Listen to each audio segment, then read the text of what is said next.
How's it going, people of the internet? Hope you're doing fantastic. In today's video, we're going to cover what are your potential points of failure when hitting 100K a month. If you don't know who I am, my name is Javier, and I specialize in helping the credit and funding niche scale by implementing the exact strategies that help me scale my own funding company to $300,000 per month. Let's jump right into it. So once you start, the business pretty much, right? And then you have your offer, which is probably going to be credit repair funding, right? You have your landing pages, you have everything ready, you have your CRM, and you're ready to start generating traffic. Now, what I want to pretty much show you is where are they going to be the failures in this road to 100K per month, and just to point it out for you to be aware, okay? So we started the business, we got the offer, we got our landing page. Now we're gonna start generating traffic, right? That's the next thing, traffic, which is without leads, there is no business. You need leads in order to, pretty much be a business. So you might be running ads on Meta or Google. Doesn't really matter. The same information applies, okay? So what is point number one? What is gonna be the first spot in the whole funnel that it's gonna be like, okay, this is not working? And of course, it's going to be the ad. This is going to be your first point of failure, because most of us, especially if you're starting brand new, we probably try to do the ad with, how can I say this? We try to put minimum effort to do an ad and expect to get rich, tomorrow, right? And I say this over and over again, especially where brand new entrepreneurs are getting into the ad space and they start creating, new creative and new hooks or whatever. They literally put maybe less than 30 minutes into 3 ads, and they're like, okay, now we're ready to scale and I'm gonna be rich next month. So don't make that mistake. Really work on your ad. This can be the first point of failure for most everybody, unless you already have a marketing background and you're used to creating ads and all that stuff. This for like 95% that we work with, or the clients we work with, this is the first point of failure they go through. It's the actual ad creatives. Now, the ad creative, it's how do you really fix it? Okay, if I do have a problem with the ad creative, how do I fix it? Well, essentially an ad creative is built in three parts. It's the hook, which is the beginning part. Then is the body, the pretty much the meat and potato, and then the CTA, right, which is the call to action. Those are the 3 pieces of an ad. So when an ad is not working, it has maybe a low CTR or a high cost per result. CTR is click-through rate. CPR is cost per result. Right? So if the CTR is low, let's say it's at 0.5, your cost is going to go higher because lower people are clicking through. Okay. So if you have a good CTR, would be anything that is like from 1% all the way to, 3, the higher the better. And the cost per result, it should be anywhere between 5 to max, I would say $25, maybe $30. I will push it. That's the max I will go, depending also on the quality of the lead. Okay. Now, how can you improve the CTR and the cost per result? Well, that's essentially just all you got to focus is on the hook. This is part of the most important part of the ad. How do you grab people's attention? The first 10 seconds, pretty much. So pretty much the hook is correlated with the CTR. The better the hook, the better the angle that you start the ad, the better the CTR, the lower cost per result, okay? And then again, what you can do different formats. The niche. We're going to be a funding company advertising to business owners, or credit repair advertising to business owners. So that's going to be the niche. The format can be picture or video. This is honestly up to you. If you're really good at being in front of the camera and being casual and not looking extremely awkward in front of the camera, definitely try videos. But if you're good at Canva and creating a lot of pictures, ads, like me and my wife, we literally. We had a month that we created over 200 picture ads and tested a bunch of stuff. Like if you're really good at using Canva or any platform that you can create, a lot of picture ads at volume, I think Canva is probably the best one of all of them. Then help, have a field day, create as many pictures as possible and test them out. I would say my best advice for this, when you do picture ads, make sure that it's clear and clean. Like make sure like you don't have so much on the actual picture that it takes them so much time to actually understand what you're selling. And picture ads, in my experience, the simpler the ad, the better it performs. It's just pretty much text and maybe a black or white background, maybe a texture background, and just like a couple of words in there, not too much, not like a whole paragraph. Usually if you write too much, it doesn't really work. But I would say people always ask me, what works better, videos or picture? So in my experience and what I've seen, pictures with DM funnels are been working flawlessly. It's literally one of so for my DM funnel, 80% is all picture, For my VSL funnel, 80% is all videos. For some reason, on the VSL funnel, it's better to have videos. So if you're having a self-booking funnel, like a VSL funnel, pretty much people, you see the ad and they're going directly into book a call with you. I recommend a video. I do have some pictures for my VSL funnels and they're working pretty good. It just, what I've seen is for some reason, DMs work really well with picture ads. I'm not saying they will work for videos, but in my experience, let me give you an example. When I'm testing creatives to see which one is our winner, when I'm doing DM funnel, usually like it's the 70 or 80% picture ads win every time. Okay. What is the next point of failure for you guys? Okay, that one is gonna be 1.1, which is the DM. So if you're running, I'm just talking right now, saying it right now. If you're running a DM funnel, right, and it's ad, click below, they send you a DM with a keyword, and then you respond to them, then you do your setting, and then you book them the call. This part right here, I've seen so many people blame it on the marketing, blame it on whatever it is, or the leads suck, or whatever it is. It's so many, excuses, but the actual problem is the appointment setter, it doesn't have the skill, because appointment setting is technically a sales skills. So if you have the person who's doing the setting, if that person is not good, I am telling you, you're going to have a bad time. You're going to spend a lot of money on the ads, and then you're going to be like, oh, the ads are not working. This happens all the time. This actually happened to a couple of clients right now recently that they're struggling to book appointments and they think it's the ads. We look at the DMs and the DMs is getting good quality leads, but the setter is fumbling pretty much the leads. So this will be your next point of failure. One, if you have the ads figured out, you're like, okay, I have a good CTR, I got a good cost per result, my hook is good, my creatives are awesome, they're cranking leads, but I'm not booking calls. That is the setting problem, right? So the setter needs to understand exactly what they're doing. If not, good luck, your cost is going to go higher, right? Because let's say if you have a good setter, your cost per book call will be lower. If you have a bad setter, expect the cost per book call to be higher. And that makes, it's just logical. It makes a lot of sense, okay? So that was the next point of failure that we've seen constantly. And just let me remind you and just pray for to give you kind of like, more like understanding why I know so much of this space. Not only did I grow my own funding company with 300K per month, but now we worked over 260 something companies. I think it's like 65 at this point, 265. So we've seen this over and over. So I'm just getting perspective here that when I say this is probably one of the main parts where you're gonna fail when you start getting like on the road to 800K per month. I'm telling you, this is what I see over and over. You get me? So DMs, if you're doing DM funnels and your appointment setter is not on point, pretty much, he's not doing like what he needs to be doing, or he's just not at that level yet, it can be really make or break it in the business, okay? So the appointment setter needs to be on point. Now, the next thing we could go into, and sometimes, this could go in the first before running ads. But the thing is, I believe that a good ad, like a really good ad, and just have like calendar link and you have a good offer, people will book without a crazy landing page. But once you start running ads and maybe things are not converting or whatever, then we go take a look at the funnel again just to make sure. So what can be some things on the funnel that is not pretty much, making clients convert? And that essentially is just two things. It's either the VSL, actually I should have put this double right here. It should be the VSL or the application.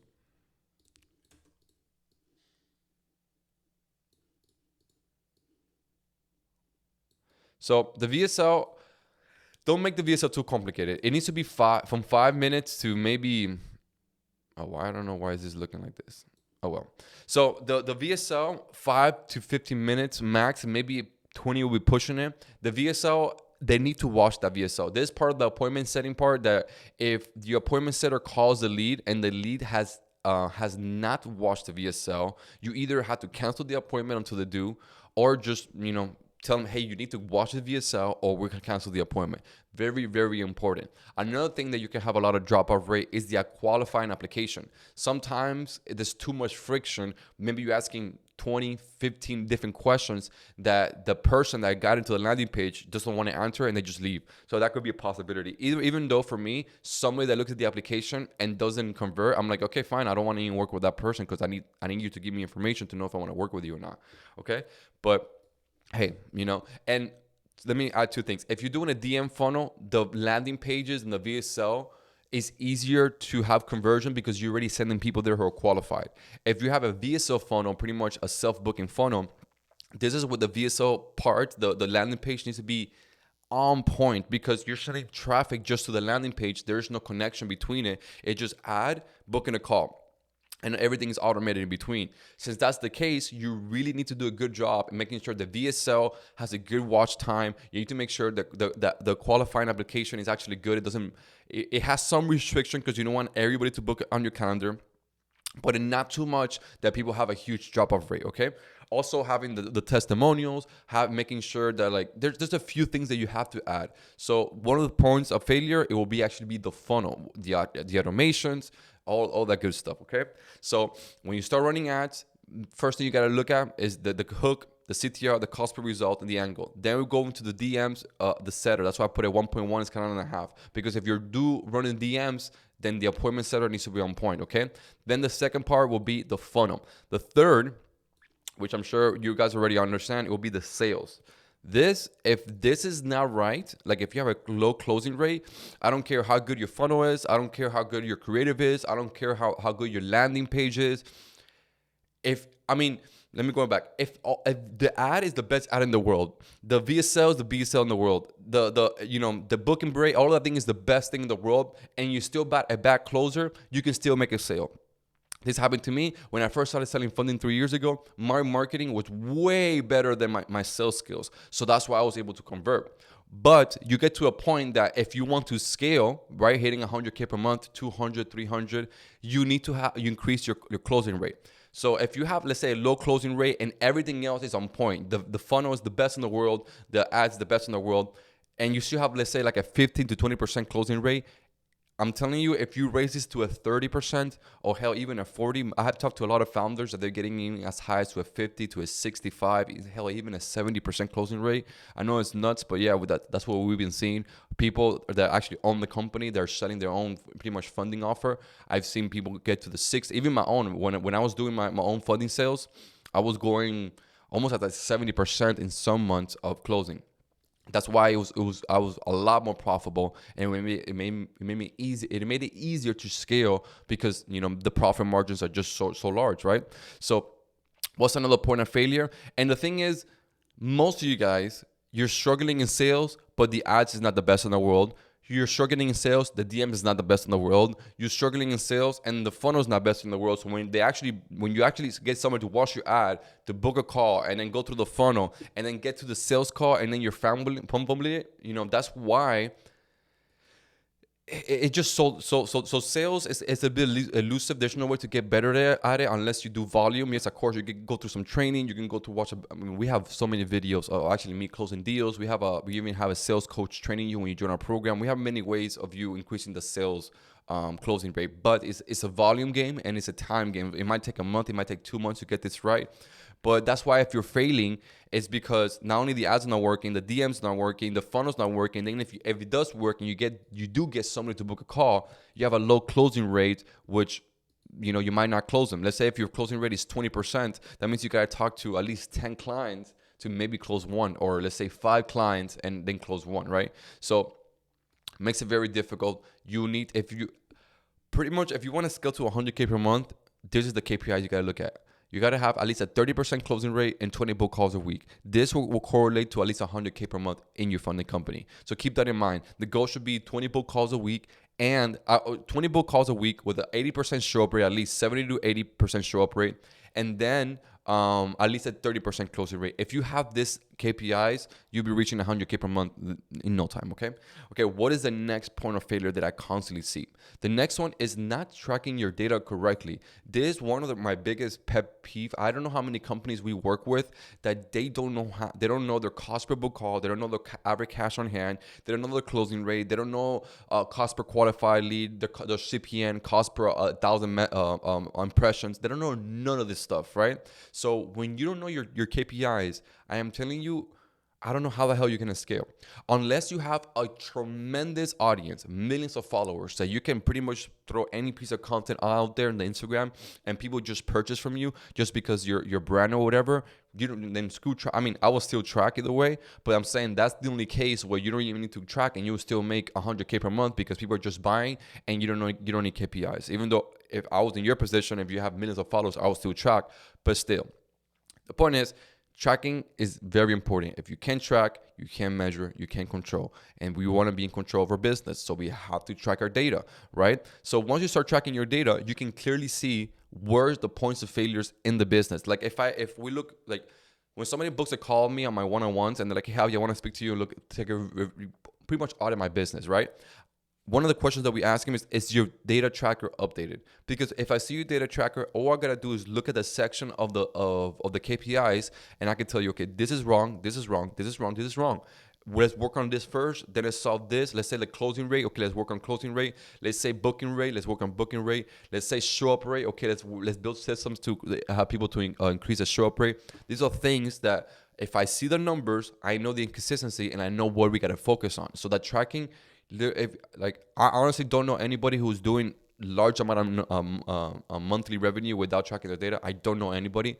Again, unless you're a celebrity or you have millions of followers that you can just post a normal post on IG and you get thousands of purchases.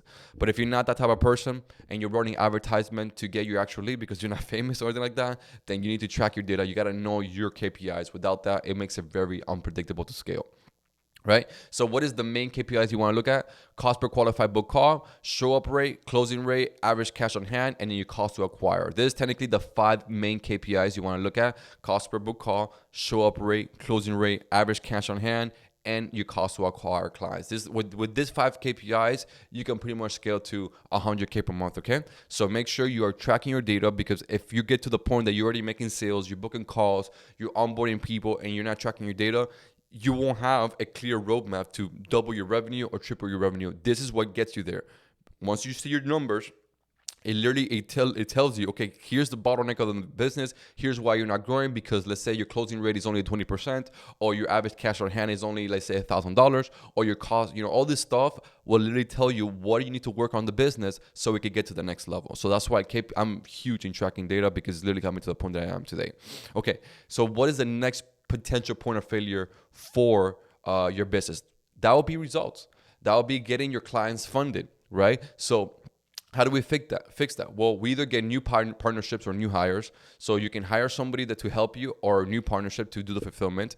Or if you're doing it on yourself, you got to look at more data points, new banks, more RMs. So for me, when we're working with a brand new company that's starting brand new, I like to kind of like delegate the funding side of things, so they could just focus on marketing and sales, because there's a lot of things to focus on. You don't want to be pretty much focusing on every little nuance of funding, because it's very, very deep, and instead of you learning all that stuff that might take you a couple months to learn, you're not going to feel confident on making any sales or even just focusing on the actual business. That's why when we work with brand new companies, we either delegate it to our team, delegate it to somebody in the community, or something, just where they could just focus on marketing and sales. And then later on, they can either build the funding team internally, so that you hire, or new partnership and have it in-house, or like a new partnership, work with somebody, and then they delegate the fulfillment, so they could just focus on the sales and marketing of the part of the business. Okay, so these are your potential points of failures reaching to 100K per month. And in reality, how do you reach there? All you got to do is track, optimize, and repeat. Track, optimize, and repeat. Anytime there's something wrong in your business, you track it, you optimize it, and repeat it again, see if it happens again, right? It's pretty simple. It's hard, but it's pretty simple reaching 6-figure months, right? Like, I'm not saying that... Okay, so I'm not saying that it's going to be easy. It is going to be hard, but I'm just saying the concept to get into 100K per month is simple. It's literally having an offer, which the offer is going to be funding, right? We're charging $6,000 to $10,000 for our funding services. We're gonna run traffic. Traffic's going to be pretty much our lead source, either Google or YouTube or Meta, Google, whatever, whatever platform you want to advertise. We need to have ads. We need to run those ads into a funnel. Then after the funnel, they book a call. We go into sales. We close the lead. Then we get them the result. Then they get offboarded. Very, very simple, but difficult to do, okay? So this is where I'll look at when I'm pretty much working with a company and I'm helping them reach 100K per month. Here are the potentials. I'm like, okay, which part of this roadmap are you stuck in? And then I already have answers to fix all of these issues. I'm not going to go into detail of that, because I'm going to be here all day explaining. Plus, this is YouTube. I can provide you all the content in the world. I just give you come a little bit of angles and a little bit of information, so you can kind of understand. If you can figure it out on your own, hey, God bless. But this is pretty much where are the points of failures on your way to 100K per month.